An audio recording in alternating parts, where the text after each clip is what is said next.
What's up, y'all? It's your boy Carstino here, and it's something that y'all been waiting for and didn't know nothing about.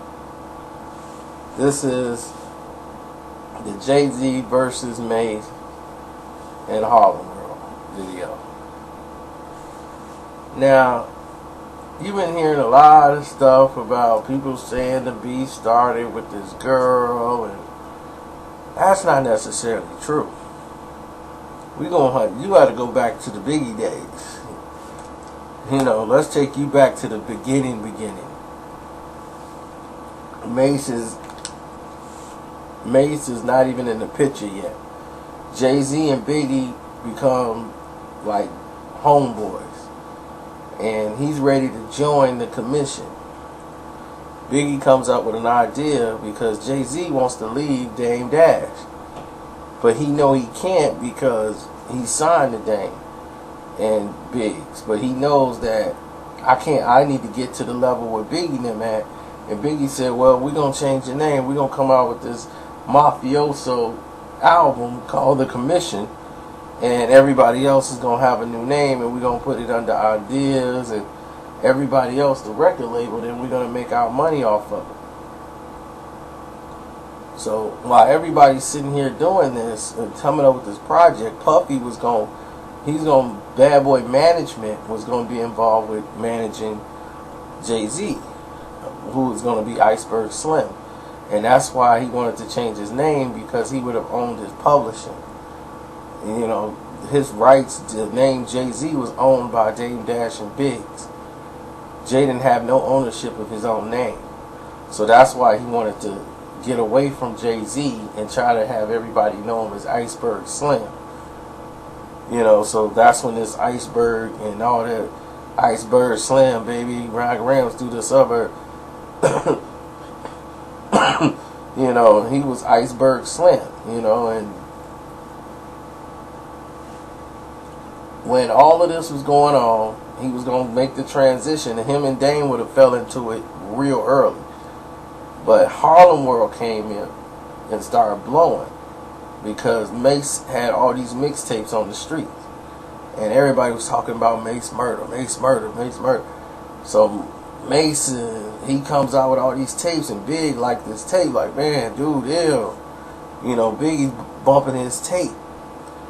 And Jay is like, oh, okay. Because Dame was going to try to sign Mase in Harlem World. And Puff bidded them out and got Mase, got the locks. He got 112. He got Puff was on the move, and they couldn't compete with what he had. But he was upset that Cam them didn't come with him over with Rockefeller Records, and then they went with Un and Biggie. So Dame was feeling a little way about that. Then the fact that all of a sudden Biggie's hanging out with Mase more than Jay. Jay was like, my goodness, we were supposed to do these songs. He was supposed to be on Jay-Z's album, Volume 1. Jay was going to do the Volume 1 album, period. Because he owed them another record, so he was going to do that. Even though they were going to do the commission record, but Volume 1 was coming. So he was working, man, we got to get these songs out, and we supposed to have some tracks, like him and Big, but it never transpired because Biggie and Untimely Death, but he spent most of that time hanging out with Mase, because Mase was writing Puff tracks and Puff verses. So when it was going back and forth, Biggie would do a part, or he was co-writing for Puff, and then Mase would write with Puff. So him and Mase was doing songs together for Life After Death, and they was working on Puffy's album. So Biggie's writing Puff verse, Mase writing Puff verse, they going back and forth. So on Victory, that's Biggie and Mase right there. That's like if Biggie and Mase was on that track, there it is, right there. Just take P. Diddy and put Mase right there. That's it. And then he loved the way they both of their flows went together. So he was like, okay, his writing style and everything else, and Mase would be on it. Jay-Z was becoming obsolete. And they recorded that song, and then they basically didn't get a chance to really hang out. There wasn't no real vibe like it used to be with him and Big. You know, so but Biggie still looked at him like, man, that's my, my little bro. So right before Biggie left to Cali, him and Jay got a chance to do the last song they recorded for Puff album, the Young G's, and they were supposed to do some other songs for Volume 1 when he came back home after his trip. And they was going to start working on the commission album. So Biggie left, and Cam and Harlem World, all them guys. See, people didn't know Cam and Biggie was tight. Like, they signed Cameron to their label, On Diaz. On and Biggie had another label called On Diaz. The one that had Lil Cam and Junior Mafia, and they also had Cameron. Cameron was actually the business mind behind Biggie, like helping them get structured with the label. He had a very good business mind. So he was almost like Biggie's other manager. And all these Harlem dudes are around Biggie now, and Jay feeling a certain way about it. You know, he really not feeling Mase as an ill MC. He's like, this dude is not nice. Like, everybody's like, why is everybody saying this dude is nice? Then Biggie dies. Everything's in limbo as far as like, where is it going to go with Jay-Z's career? Mase and everybody, they already signed with Puff, so they all good. They finna come out. And Mase blows up off the project, and then now Jay-Z's like, man, the commission thing, oh, that's dead now. I gotta go back to Volume 1. I gotta go back to Biggs and Dame, and we gotta go back to being us, just us. So they went back there, recorded and finished the album, but he still want to get up with Puff and wants to know, like, okay, well, Biggie's gone, so I'm going to need to be the guy now. I got to be the number one, but I need Puff to, like, bring me in. And Puff co-signed it, because now Puff is the biggest thing out here. Biggie died and Puffy became the big star. So Jay thinking Puff is going to bring him in, so Puff bring him on the tour. And he got Dame and all them there. And Dame is still like, yeah, we're going to do this because, it's good exposure for us to be on this tour.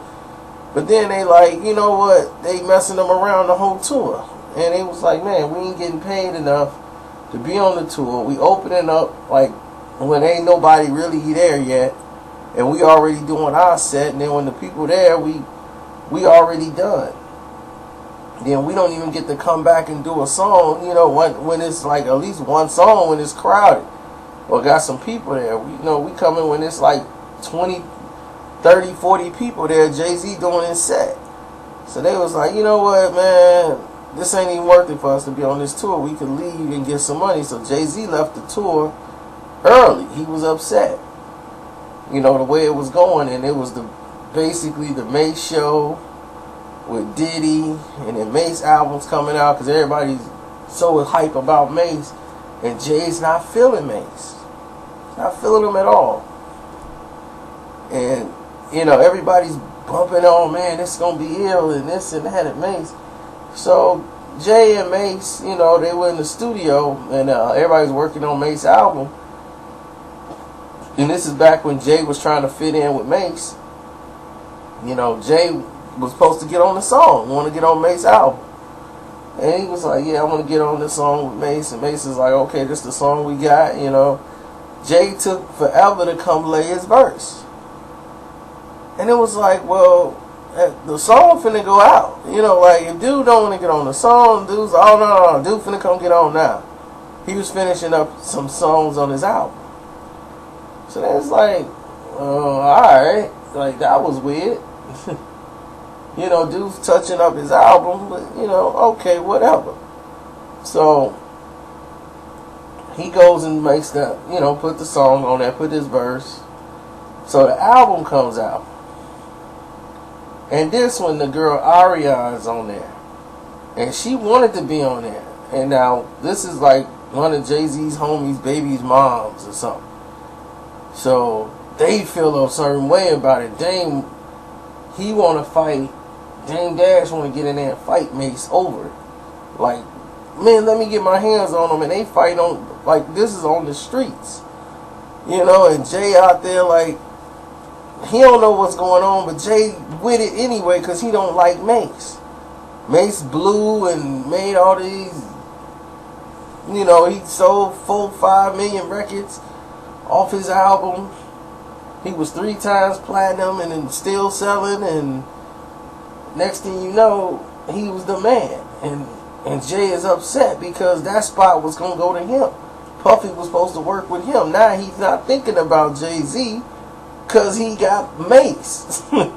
So all his attention is on Mase, and Jay got to stay with Dame. I mean, he don't want to be there. So now Mase was the problem and the guy that was in the way. So Jay used that to come at Mase. Like, oh, okay. Yeah, so you put the girl on the thing, and Jay just came at him. On Volume 1, you remember the song Original, Imaginary Player. Damn, Playboy, what the Hummer at? Those ain't Rolex diamonds. What in the world you done to that? So, after that, Mase came back with the Love Me on the 112 remix. You know, everybody know the platinum this, platinum that. But ain't none of y'all got no platinum tracks. You know, and all that stuff. So, then that's when Jay came back on Volume 2 and hit him with the Ride or Die. I'm platinum 1,000 times, dude. Check my credits. S-Card, Ghost Rider, and for the right price, I can make Yo's title. And it was dead after that because Mase really didn't want to. He was going through a transition at that point into God and everything else. He had a lot of street stuff going on, so Mase didn't want to get involved in that. His guys was getting killed in the streets. So he packed up and moved to Atlanta. And Harlem World had, during the Mase reign, Mase became producer to like Harlem World. And he negotiated a deal with like, I think Jermaine Dupri on his label and not with Puff. Puff didn't want to pay as much as Mase said he wanted or demanded. So he's like, well, I'm going to just negotiate a deal with Harlem World on another label. And he went to So Def and started working with Jermaine Dupri. And he got like $3 million or 2-point-some million for the deal to bring Harlem World to the record label. And then he gave them in the group, because Cam was going to join Harlem World to come on out with them for his second album. You know, he's going to be part of Harlem World, link with them, and they was like, man, you going to be down with us. But nah, that wasn't going to happen because Cam saw that. He's like, wait a minute, this is crazy. The record label just paid us, like, they paid the group like $2.7 million. And you giving everybody in the group $10,000. That don't make no sense. So that's what he was like, oh, I see what's happening. Y'all getting raped by Mase. He's like, y'all know y'all paying Mase to be on y'all album?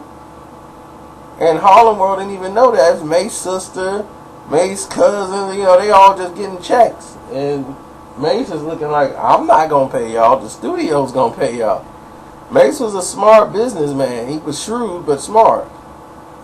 He was going to make Jermaine Dupri and the record label, in order for him to get the Harlem World on there, they had to agree that he would be a feature on there. So that's how the bargaining price was up by his success.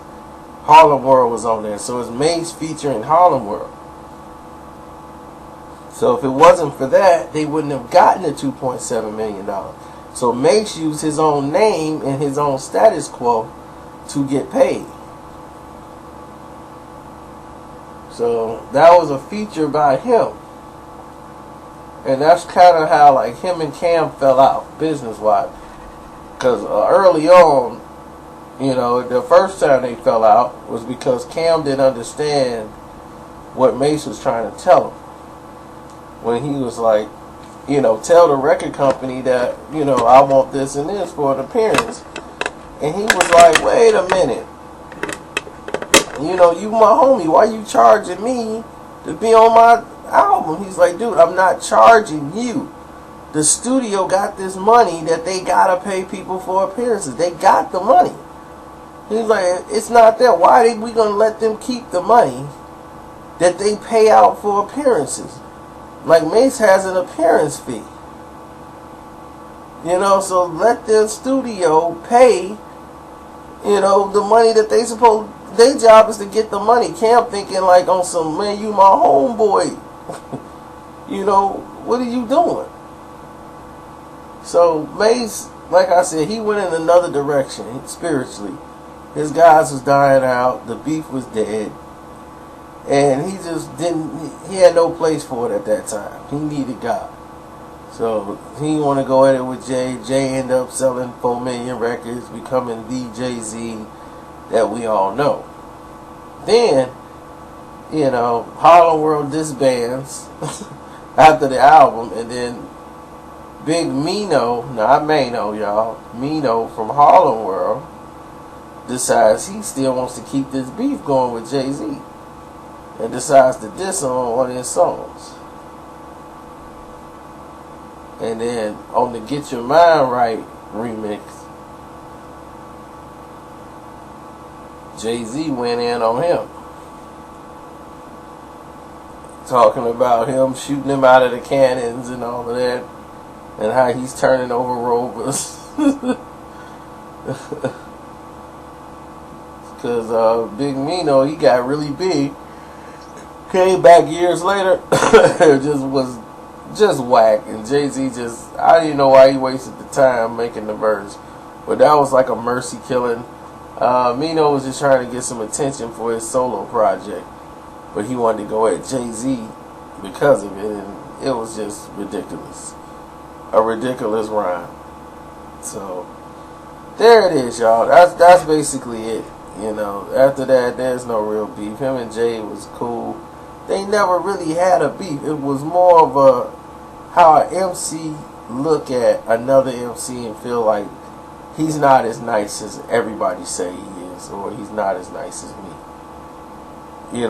That's basically what it is. He just didn't like him because he was in a position that Jay wanted to be in.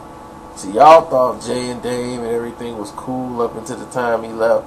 He was trying to leave Dame Dash from the beginning, from way in the beginning. Volume 1, before Volume 2 even came out, he was trying to leave. Once Volume 2 became a success, Jay-Z was trying to leave. Y'all never knew that. It was friction going on since Volume 2. Through the success of Volume 2, Jay was like, cool, we successful, now I can try to leave. Dame Dash was the guy that people would have to call to schedule stuff with Jay-Z. Once Volume 2 became successful, Jay-Z said, no, you ain't got to call Dame no more. You call me direct. And this is doing Volume 2. After Dame was like, yeah, give me your number. Y'all want to get to Jay and doing this and that. And Jay went and grabbed the lady and said, nah, you don't have to call him. You can call me direct. And we can talk. You could talk business with me. You don't have to. She's like, well, don't I need to talk? No, you could talk business with me. You don't have to talk to Dame. I'm gonna give you the number. Just call me direct. To let you know, it was friction going on long before all the big breakup and this and that. Lyrical and Jay had already contemplating leaving Rockefeller Records and leaving Dame and Biggs. Period. He was positioning himself to be marketed because he knew something wasn't right, but he was not in a position to do anything. I'm out.